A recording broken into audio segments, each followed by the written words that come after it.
Baiklah, pagi hari ini saya langsung saja memberitakan firman Tuhan yang saya beri judul His Excellent Plan, atau rancangan Tuhan yang sempurna.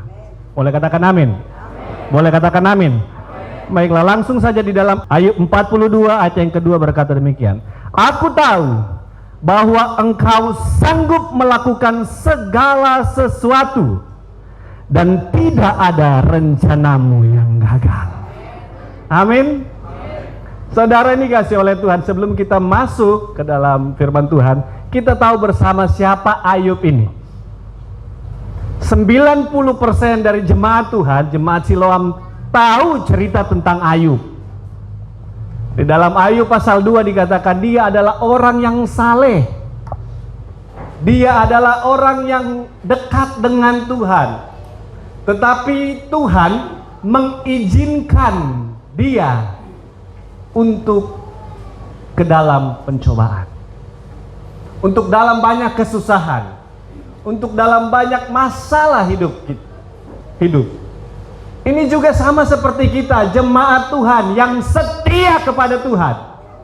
Tuhan tidak melihat kalau engkau kurang setia, kalau engkau setia, tetapi Tuhan mau memberikan kepada kita ujian untuk menambahkan tingkat keimanan kita.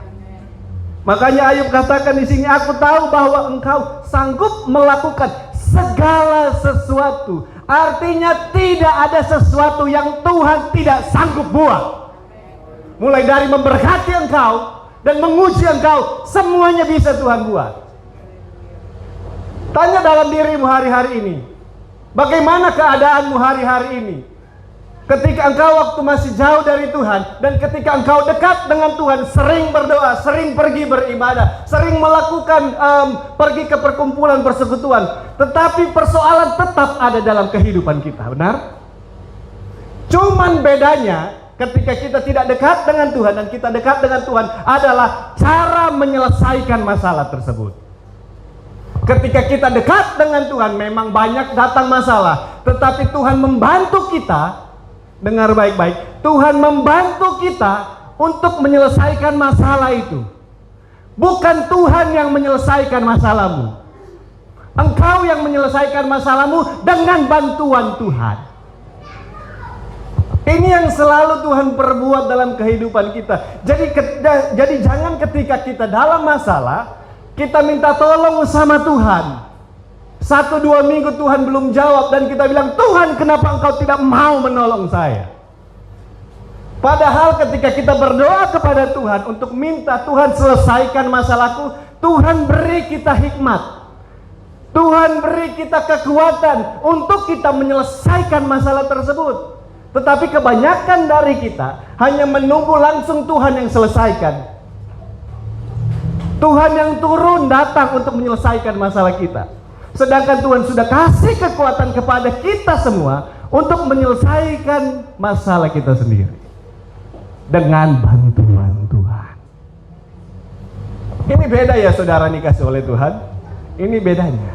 Jangan minta Tuhan yang turun langsung menyelesaikan masalahmu. Tetapi sadarlah kalau Tuhan memberi kekuatan kepadamu untuk menyelesaikan masalahmu. Karena tidak ada satu hal di dunia ini yang Tuhan tidak bisa perbuat. Semua bisa Dia buat. Dan tidak ada rencananya yang gagal. Nah, ketika Tuhan mengizinkan kita masuk ke dalam ujian, itu artinya Tuhan mau melihat bagaimana kekuatan iman kita kepada Dia. Tuhan mau melihat seberapa besar iman kita kepada Dia. Mungkin hanya karena masalah anak-anak, masalah dapur, bakalai suami istri. Mungkin karena masalah sedikit dalam pelayanan, atau salah jadwal. Minggu depan atau bulan depan saya sudah mau lagi melayani. Mestinya minggu ini saya berjadwal, tapi diganti orang lain. Kecil. Cuma memang masih manusia, kalau tersinggung bahaya. Amin. Ini masalah tersinggung ini. Biar cuma salah huruf, salah kata, nyandak masuk gereja. Atau ada masalah sedikit, tidak masuk gereja. Tapi tenang saudara yang dikasih oleh Tuhan, GPDI Siloam Parigi ada tim besuk. Jadi nanti mulai minggu-minggu di muka ini, tunggu-tunggu Jo, tuh orang mau datang. Nyanda usah sadia kue, nyanda usah sadia teh, cukup buka akan Jo itu pintu. Kami akan datang untuk berdoa bersama. Boleh katakan amin? Amin. Lagi lebih kencang katakan amin. Amin. Mau menerima tim besuk datang ke rumah? Amin. Puji Tuhan. Tidak ada rencana Tuhan yang gagal. Buat saya, buat saudara, buat anakmu, buat usahamu, buat pekerjaanmu, tidak ada yang akan gagal. Karena rencana Tuhan itu selalu indah. Rencana Tuhan itu terlalu excellent. Cuman cara kita untuk menerima rencana Tuhan itu kadang salah. Kadang kita menginginkan yang lebih, sedangkan Tuhan menaruh porsimu yang demikian dulu. Karena ketika aku memberikan engkau yang lebih seperti yang engkau minta, engkau nggak akan bisa menghandle itu. Saudara dikasih oleh Tuhan, sudah beberapa tahun lalu, ini kesaksian saya sendiri. Sudah dari beberapa tahun lalu, Bapak Gembala minta Glenn karena Gembala siap Jo. Saya tahu kapasitas saya, saudara dikasih oleh Tuhan. Saya tahu kapasitas saya. Saya tahu kekuatan saya sampai di mana. Saya tolak. Berulang-ulang saya tolak. Berulang-ulang diminta saya tolak. Saya bilang ini dalam menolak pelayanan ini kalau saya mati masuk neraka. Karena menolak pelayanan.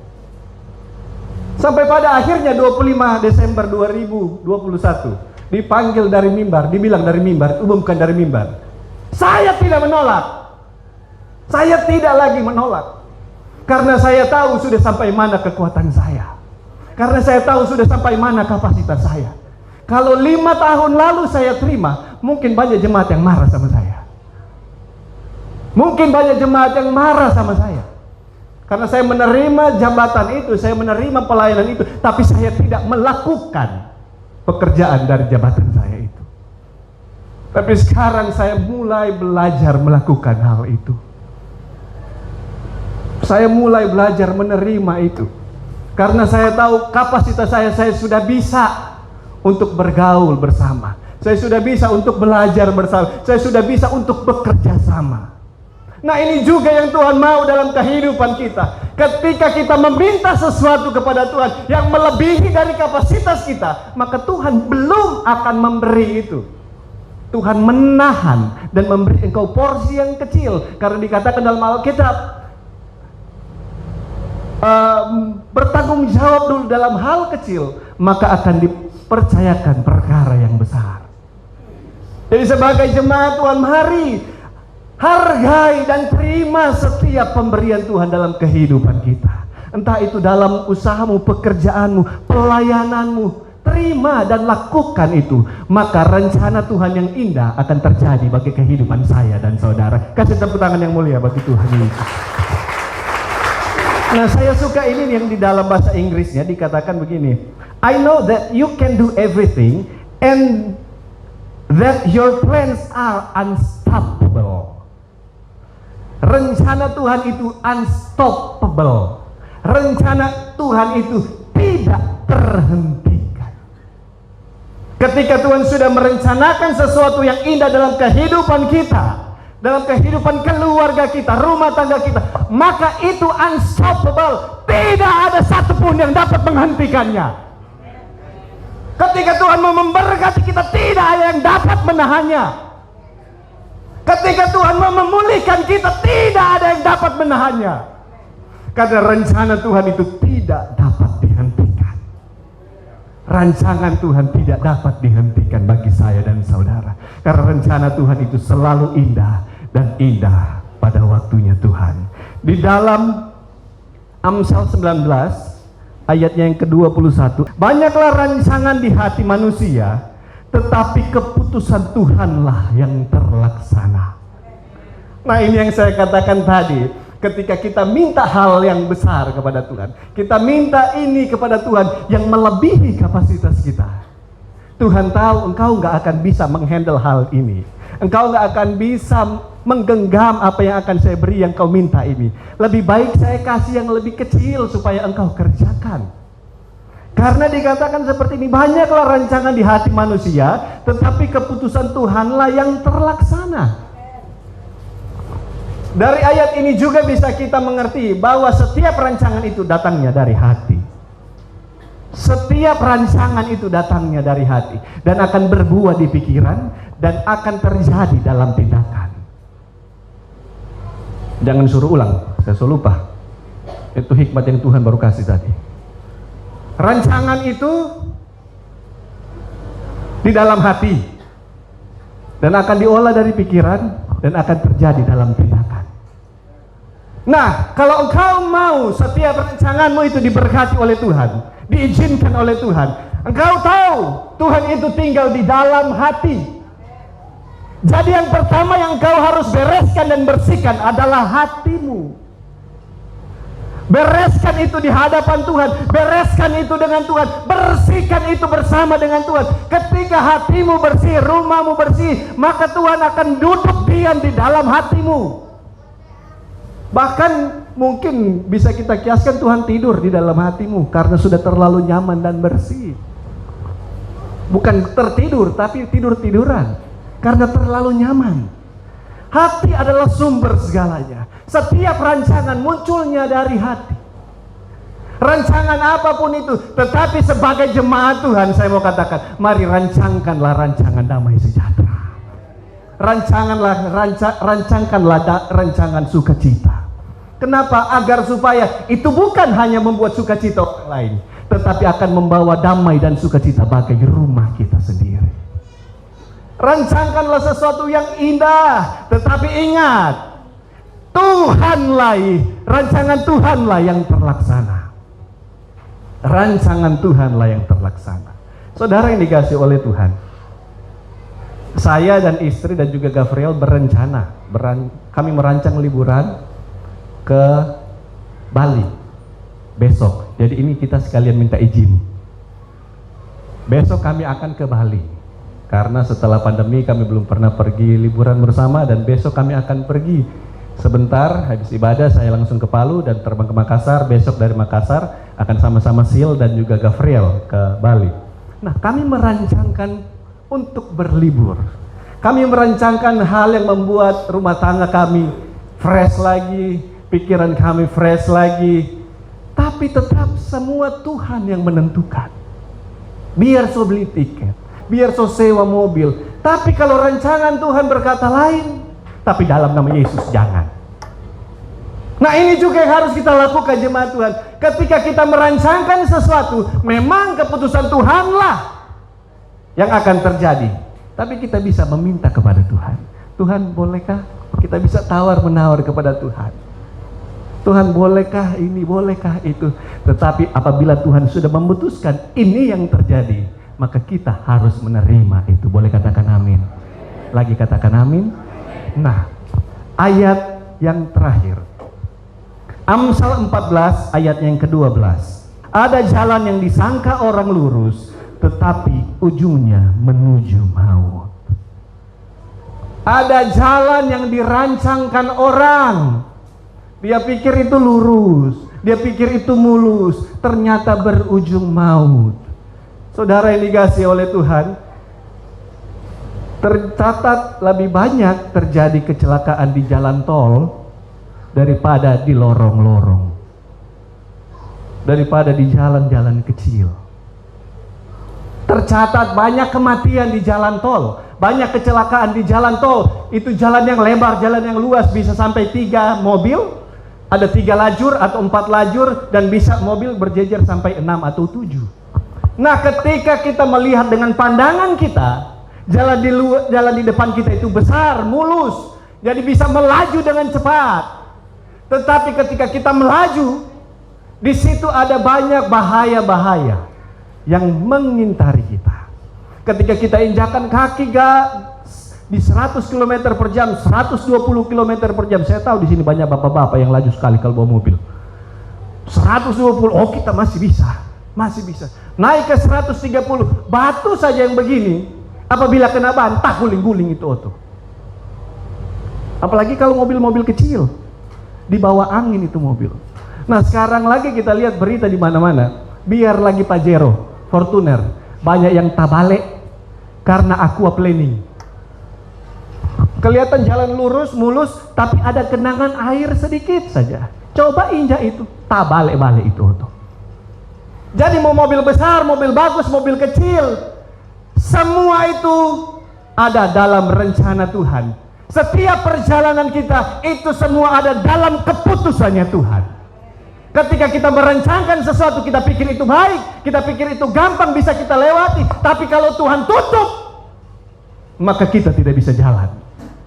Sebaliknya, ketika kita melihat jalan itu terlalu sempit, terlalu kecil, terlalu gelap, banyak lika-likunya, tetapi kalau Tuhan mau buka dan Tuhan mau terangi, maka kita akan lolos sampai di tujuan. Saudara yang dikasihi oleh Tuhan, serahkan setiap rancanganmu kepada Tuhan. Serahkan setiap rancanganmu kepada Tuhan. Rancangan hidupmu, untuk anak-anakmu, rancangan sekolahmu, rancangan kuliahmu, rancangan pekerjaanmu, rancangan usahamu, apapun itu serahkan kepada Tuhan. Bukan hanya itu, untuk melayani Tuhan, untuk pelayanan pun harus diserahkan kepada Tuhan. Ketika kita menyerahkan semuanya ke dalam tangan Tuhan, maka Dia akan meluruskan jalan kita.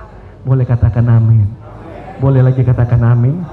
Saudara yang dikasihi oleh Tuhan, mungkin khotbah saya hari ini singkat, tapi saya tutup dengan satu cerita yang kemarin saya ceritakan di Selho. Saya minta sekitar 5-6 menit. Saudara pernah dengar lagu I have decided to follow Jesus? Bagaimana bahasa Indonesianya itu? Mengikut Yesus keputusanku. Mengikut Yesus keputusanku. Saudara hanya tahu menyanyikan pujian ini, tapi tidak tahu asal muasal dari lagu ini. Nah, saya mau cerita sedikit saja tentang lagu ini. I have decided to follow Jesus. Ada satu keluarga di India. Satu keluarga di India. Nama kepala keluarga ini adalah Nokseng. Nokseng. Mereka ini tinggal di salah satu suku di India. Nah, ketika itu di Eropa lagi ada pekabaran Injil yang luar biasa, yang besar-besaran, dan membuat para misionaris dari Eropa itu pergi keluar untuk memberitakan Injil, untuk menginjil. Nah, ada satu penginjil, ada tim penginjil yang pergi ke India, di salah satu suku di mana Nokseng ini tinggal. Nah, mereka masuk ke dalam suku tersebut dan mereka ketemu dengan Nokseng dan keluarganya.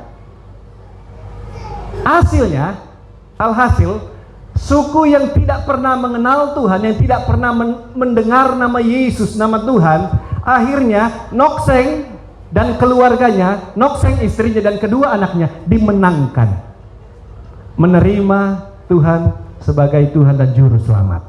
Oke, singkat cerita, mereka bertobat. Ketika mereka bertobat, penginjil ini sudah pulang ke tempat asalnya. Nah, di suku mereka ini terdengarlah kalau Nokseng ini sudah beralih keyakinan, sudah beralih keimanan. Namanya di suku desa kecil.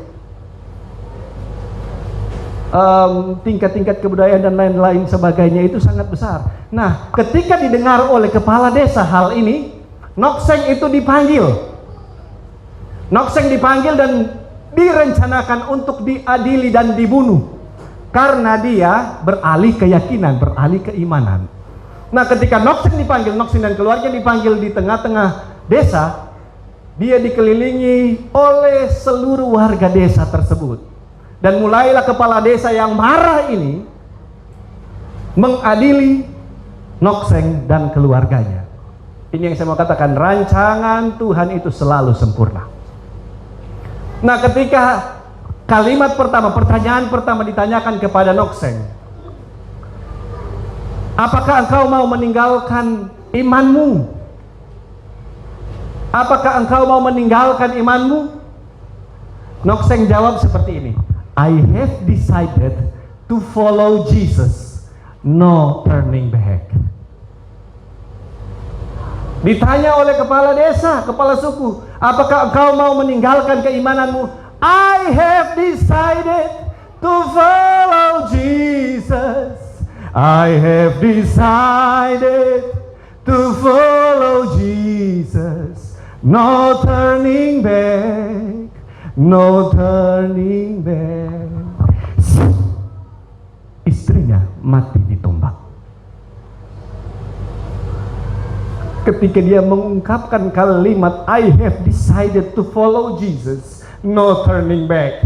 Saya sudah memutuskan untuk mengikut Yesus dan tidak pernah akan undur.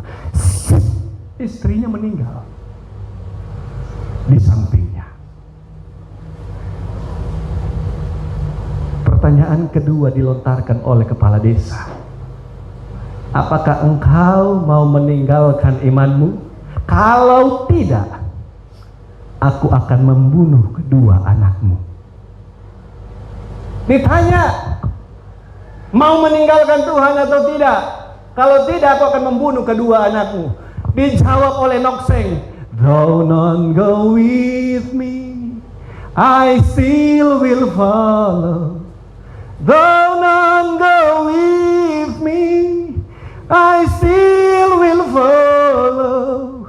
Though none go with me, I still will follow. No turning back, no turning back. Walaupun tidak ada seorang yang mengikuti aku tidak pernah akan mundur. Mati kedua anaknya. Kalimatnya ini membangkitkan amarah kepala desa, kepala suku ini. Dan dia tanya lagi, apakah engkau mau meninggalkan imanmu atau tidak? Ini kesempatan terakhir buatmu. Ini kesempatan terakhir buat Nokseng. Engkau mau meninggalkan imanmu kepada Tuhanmu yang baru engkau percaya atau enggak? Apa yang dikatakan Nokseng? The cross before me, the world behind me. The cross before me, the world behind me. The cross before me, the world behind me. No turning back, no turning back. Yesus di depanku, dunia di belakangku. Ku tak akan mundur, ku tak akan mundur. Nokseng lebih memilih imannya kepada Tuhan, tetap teguh dan tidak meninggalkan Tuhan. Dia katakan, salib di depan, dunia di belakang. Salib di depan, dunia di belakang. Salib di depan, dunia di belakang. Dan seketika itu juga Nokseng meninggal dibunuh. Untuk memilih salib saja kita harus mati, saudara ini kasih oleh Tuhan. Rancangan Tuhan itu selalu indah. Dengarkan baik-baik cerita selanjutnya. Ketika keluarga ini mati, 4 orang, satu keluarga, suami istri dan 2 anaknya meninggal, mati. Cerita itu pun habis. Cerita itu pun habis. Dahsyatnya, kepala suku yang membunuh ke-4 orang ini, ke-4 orangnya Tuhan ini, dia akhirnya menjadi penasaran. Kenapa ada satu orang, ada satu keluarga yang begitu teguh imannya kepada Tuhan yang baru dia percaya? Kekuatan supranatural apakah yang dimiliki oleh Tuhannya ini sampai dia masih bisa berpegang teguh, sampai mati pun bukan cuma dirinya tapi seluruh keluarganya mati, tapi dia tidak pernah meninggalkan Tuhan. Karena penasaran, kepala suku ini dia mulai ambil Injil itu, dia mulai baca dan pelajari Injil tersebut. Dia mau mencari kekuatan apa yang ada di dalam sini, kekuatan supranatural apa ini. Dia baca, dia lihat, dia pelajari. Saudara yang dikasihi oleh Tuhan, ini yang dia tidak mengerti. Ketika dia membaca Injil, di situ kuasa Tuhan mengalir. Ketika dia membaca Injil dikatakan, dia pun bertobat. Dia menjadi bertobat. Karena dia kepala suku dan dia katakan kepada seluruh warga masyarakatnya, semua kita harus bertobat. Dan suku itu, desa itu menerima Tuhan Yesus sebagai Tuhan dan Juru Selamat. Dahsyat rencana dan rancangan Tuhan.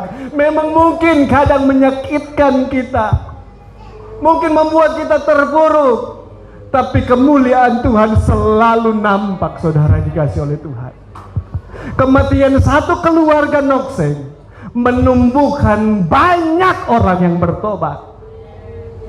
Kematian Nokseng membuat pujian yang begitu indah yang kita bisa nyanyikan sampai saat ini. Oleh sebab itu, kalau kita dalam keadaan terpuruk hari-hari ini, mari tetap berserah kepada Tuhan dan pegang teguh iman kepada Tuhan. Yakin dan percaya pertolongan Tuhan tidak pernah terlambat untuk saya dan saudara. Boleh kasih tepuk tangan yang meriah bagi Tuhan ini.